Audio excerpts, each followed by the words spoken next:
بازم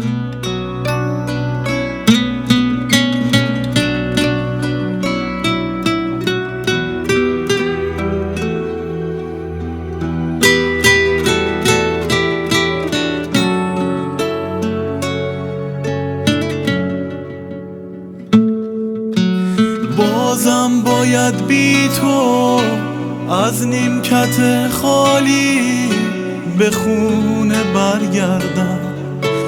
هر روز با آرامش از خونه میرم که دیوونه برگردم.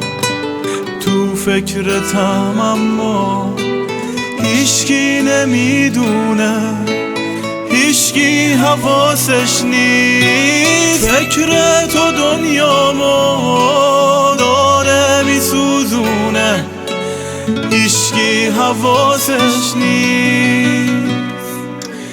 عاشق نباشم ما با من که دلتنگم، دنیا رو دشمن کن، اما یه بار واسه همیشه تکلیف این عشق رو روشن کن.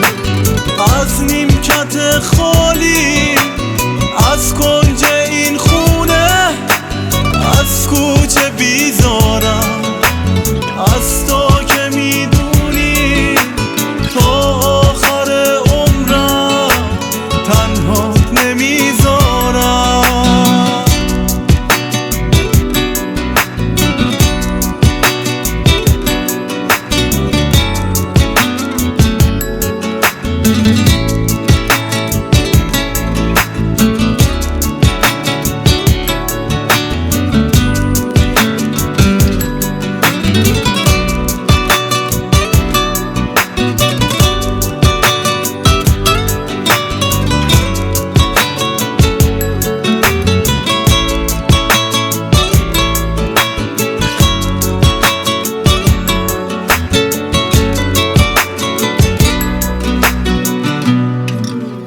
بازم باید بی تو از نیمکت خالی به خونه برگردم.